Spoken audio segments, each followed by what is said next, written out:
You're watching Daily News Podcast on Mangalore today, where news breaks and stories unfold. From the latest updates to in-depth analyses, we're here to keep you informed and engaged. Let's get started. In a shocking development, Karnataka Chief Minister Siddaramaiah has expressed ignorance about reports suggesting that a portion of the government compensation given to the family of murder victim Mohammed Fazil was potentially used to finance the contract killing of Hindutva activist Suhas Shetty. Following an ongoing police investigation that revealed the possible misuse of 5 lakh out of the 25 lakh compensation provided to Fazil's family in 2022, 8 individuals, including Fazil's brother, have been arrested in connection with Shetty's murder. The chief minister mentioned that he would discuss the matter with Home Minister Parameshwara, who had proposed setting up a specialized police unit to combat social unrest. Political analysts have called for a thorough inquiry into this concerning incident. In the recent updates from Sullia, Bharatiya Janata Party (BJP) MLA Bhagirathi Murulya raised concerns over Karnataka Legislative Assembly Speaker UT Khader's involvement in the Suhas Shetty murder investigation. Ms. Murulya accused Mr. Khader of showing bias by supporting the accused and potentially influencing the case. She defended Shetty as a Hindutva activist and criticized the labeling of him as a rowdy sheeter. Ms. Murulya also expressed disapproval of Home Minister G. Parameshwara's meeting with Muslim leaders in Mangalore without consulting local representatives, calling for proactive measures to prevent hate crimes and maintain communal harmony in Dakshina Kannada. Meanwhile, Mr. Khader clarified that his comments regarding Mohammed Fazil's family were misinterpreted, stating that he did not claim their innocence in Shetty's murder. This news briefing was attended by prominent BJP leaders from Dakshina Kannada. Underworld Don Bannanje Raja, serving time in Belagavi jail, was granted parole to attend his father's funeral in Udupi.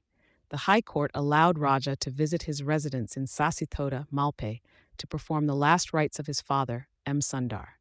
Accompanied by heavy police security, Raja was escorted to the funeral ceremony and later cremated at the Malpe Hindu crematorium.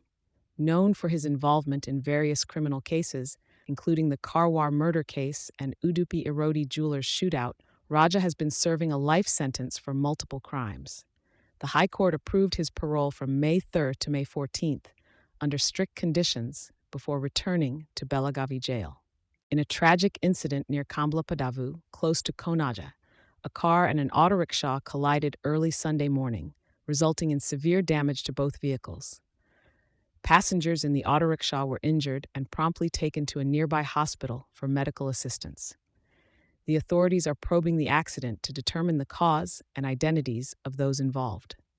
Stay tuned for updates on this developing story. In a shocking turn of events, the murder of Bajrang Dal member Suhas Shetty has plunged Mangalore into turmoil.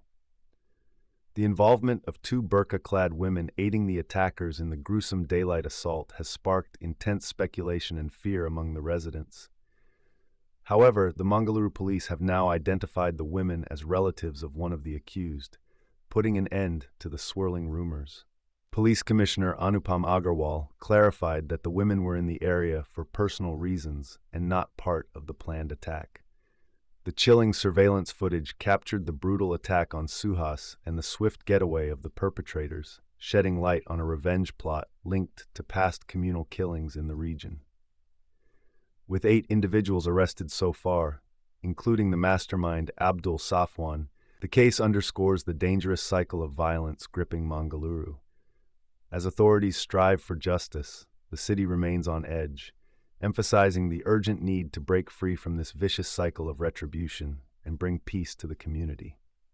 In a strong response to Karnataka Home Minister G. Parameshwara's visit to Mangaluru regarding the Suhas Shetty murder case, Dakshina Kannada MP, Captor Brijesh Chowta, criticized the minister for sidelining local elected representatives. Captain Chowta labeled the minister's conduct as undemocratic and disrespectful, emphasizing the need for consulting people's representatives. He questioned the Congress government's narrative shift on the murder, accusing them of targeting Suhas Shetty based on his Hindu nationalist ideology. Drawing parallels to previous cases, Captor Chowta highlighted the role of fundamentalist forces enabled by the government's policies. He denounced the announcement of an anti-communal task force, likening it to controversial past proposals, and warned against imposing agenda-driven measures on the region. The MP stressed the importance of addressing the root causes of violence instead of deflecting through communal narratives. In Dharmasthala, a total of 75 couples tied the knot during the 53rd free mass marriage ceremony organized by the Sri Dharmasthala Dharmothana Trust. The event saw brides and grooms circling the Manjunatheshwara temple before heading to the marriage venue for the nuptial ceremonies. T.B. Jayachandra appreciated the Trust's efforts in promoting simple and cost-effective celebrations through mass marriages. He lauded Dharmasthala Patadikari D. Virendra Hegde for encouraging communities to practice balanced financial planning. The couples pledged to lead lives of mutual respect and shun harmful habits. Hegde emphasized the importance of avoiding extravagant post-wedding celebrations. The ceremony was attended by dignitaries like MLC K. Prathapsimha Nayak, Himavathi V. Hegde, and D. Harshindra Kumar. In the latest news from Mangalore, the Bharatiya Janata Party, BJP, has strongly criticized the anti-communal task force proposed by Home Minister G. Parameshwara, labeling it as an anti-Hindu task force aimed at suppressing Hindutva activists in the region. BJP Dakshina Kannada District President Satish Kumpala expressed concerns regarding the handling of recent incidents by the state government and police during a press conference. Referring to the arrest of Adil Maroom for allegedly funding the murder accused of Suhas Shetty, Mr. Kumpala accused Legislative Assembly Speaker UT Khader of providing misleading information to the public. The BJP leader questioned the speaker's actions in the assembly and accused the Bajpayee police of aiding the assailants. The BJP leaders demanded the case to be handed over to the National Investigation Agency, NIA, for a thorough investigation. The press conference was attended by MP Captain Brijesh Chowta and several MLAs.